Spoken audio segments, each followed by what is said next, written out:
한국이 판을 만들자 북한과 미국이 달려들고 있습니다.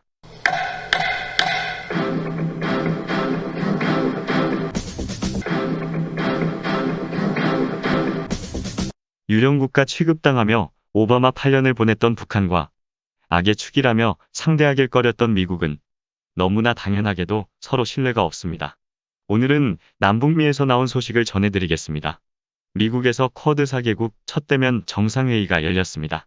북한 도발 자제, 뭔가 이상하죠? 쿼드를 군사동맹체 성격으로 격상한 건 중국 때문입니다. 그런데 바이든의 발언 초점은 당연히 중국도 거론했습니다만 오히려 북한에 맞추어져 있습니다. 최근 국무부나 국방부 발언도 북한에 맞추어져 있다는 것을 알 수 있습니다. 미국과 인도, 일본, 호주 등 쿼드 4개국 정상이 미국 워싱턴에서 24일 첫 대면 정상회의를 열고 자유롭고 개방된 인도 태평양을 실현하겠다는 약속은 확고하다고 밝히면서 뜬금없이 중국이 아니라 북한을 거론했습니다. 북한을 향해서도 도발 자제와 대화 호응을 촉구한 것입니다. 다 아시는 것처럼 북한 잠수함은 미국이 경운기로 불릴 만큼 소음이 심하고 한국과 미국, 일본의 눈을 피해 비밀리에 북한 연안을 벗어나는 것 자체가 불가능하다 말하고 있습니다. 북한에서 SLBM을 실험 발사했을 때 나온 미국의 평가입니다. 주력 구축함이나 초계함, 경비정 등도 정상적인 상태가 아니라고 말합니다. 물론 경우기처럼 시끄러운 그런 북한 잠수함이 다가오는지 어뢰를 발사했는지 어디로 도망갔는지 한국, 미국, 이스라엘이 연합훈련을 하면서도 알지를 못해 천안함이 격침되기도 했습니다. 당시 3개국 해군 연합훈련은 어떤 성격의 훈련이었을까요? 다름 아닌 북한 잠수함을 대비한 연합훈련이었는데도 그렇습니다. 경운기 같다는 잠수함으로 대잠초계기, 대잠초계 헬기인 링스, 이지스함, 잠수함, 구축함이 실전 훈련 중인 상황에서 그것도 3개국이 연합훈련 중인 그 사이에 파고들어 격침하고 도주했으니 북한이 대단한 건지 한국과 미국, 이스라엘 함정이나 초계기가 부실한 건지 모르겠습니다. 북한 잠수함이 다시 온다면 한미 해군은 막을 수 있을까요? 시간이 흘러 더 시끄러워졌을 테니 막을 수 있다는 희망을 품어봅니다. 조 바이든 미국 대통령, 스가 요시히데 일본 총리, 스콧 모리슨 호주 총리, 나렌드라 모디 인도 총리는 이날 백악관 정상회담 후 공동성명을 발표했습니다. 4개국 정상은 성명에서 우리는 강압에 굴하지 않는 자유롭고 열려있으며 규칙에 기초한 질서를 촉구하는 데 전념한다며 인도 태평양과 그 너머의 안보와 평화를 증진하기 위한 것이라고 밝혔습니다. 이들은 쿼드가 영내 평화와 안정, 안보, 번영을 보장하도록 노력을 배가할 것이라며 동중국해와 남중국해를 포함해 해양규칙에 기초한 질서에 대한 도전에 대처하고 특히 유엔 해양법협약의 국제법 준수를 지속해서 지지할 것이라고 덧붙였습니다. 쿼드를 부활시킨 목적대로 대중국 견제 의지를 분명하게 드러냈습니다. 그런데 이전과 달리 중국을 성토하기보다는 부탁하는 듯한 그런 느낌이 듭니다. 4개국 정상은 북한과 관련해서 견해를 밝혔는데 유엔 안전보장이사회 결의에 따라 북한의 완전한 비핵화에 대한 우리의 약속을 재확인하고 일본인 납북자 문제의 즉각적인 해결 필요성을 확인한다고 밝혔습니다.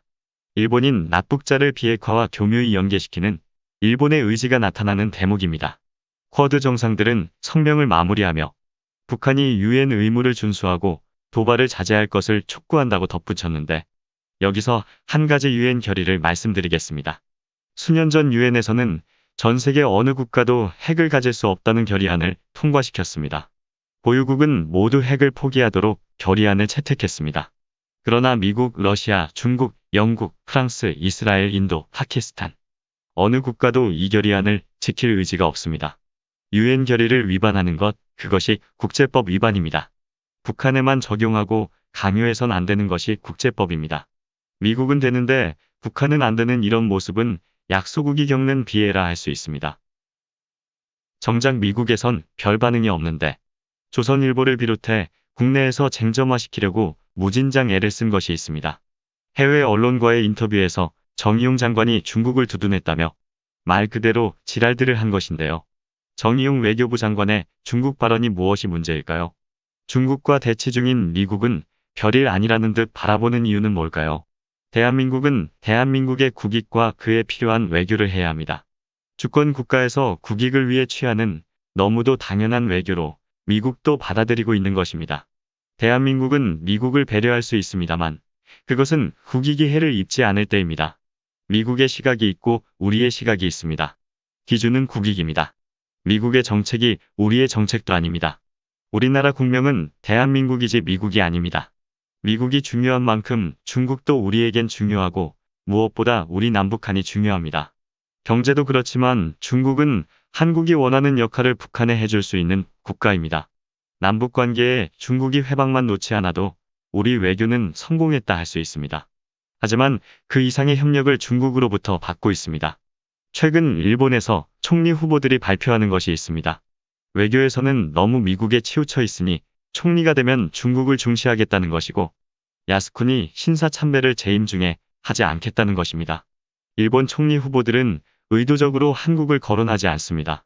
신사참배에 가장 민감한 국가는 한국인데 한국을 거론하진 않습니다. 그렇다고 한국을 무시하느냐 하면 그렇지 않습니다. 국내 정치 환경 때문에 내색만 하지 않을 뿐입니다. 상대국이 보여주는 겉과 속이 같을 거라고 보는 것이야말로 외교에서 가장 바보 같은 짓입니다. 한국 대통령이 유엔에서 종전선언을 다시 공론화시켰습니다. 작년에 공론화시켰을 때 미국에서 어느 정도 반발했는지 돌아보면 올해는 상당히 다르다는 것을 알 수 있습니다. 멍석을 깔아주는 한국을 보며 미국도 북한도 화색이 돌고 있음을 우리는 보고 있습니다. 외교정책, 그중에서 특히 민감한 국가들과의 외교정책은 신뢰 문제와 직결되기 때문에 일관성이 매우 중요합니다. 국가 중대사를 결정하는 하나의 축인데 우리나라 야당만 시대 흐름을 읽지 못하고 변하지 못하고 있습니다. 정의용 장관의 발언이 보도되자 중국 관영 매체에서는 사설로 정의용 장관의 발언 지지한다고 하면서 친중 아니라 한국의 이익을 우선시했다고 논평했습니다. 중국의 논평은 국내 언론들이 친중 아니냐고 색깔론을 편 가운데 나왔습니다. 정의용 장관 발언과 중국 매체를 한번 살펴보겠습니다. 24일 한국시보 인터넷판에는 친중 발언이라고 한국 외교부 장관 발언은 국익 차원이다라는 제목의 사설을 올렸습니다.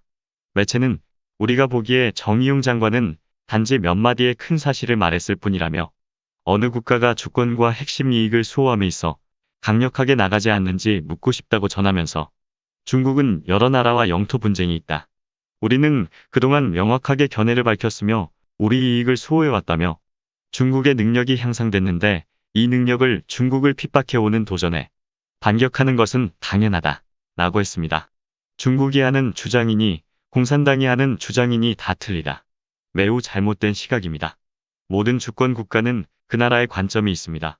미국이란 초강대국에 어느 정도 맞춰갈 수밖에 없지만 그렇다고 미국이 모든 나라의 기준이라고 말해선 안 됩니다.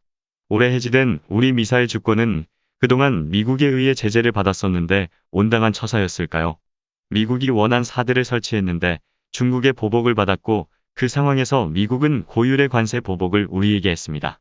삼각 군사 동맹이라면서 일본이 수출 규제에 안보 불안을 말했음에도 어떤 조치도 하지 않았습니다. 일본 주장대로 안보 불안이면 삼각 동맹은 이미 깨진 것과 같은 것입니다. 한국의 중국은 중요한 이웃 국가입니다. 정서적으로 싫은 것과 외교는 다른 문제입니다.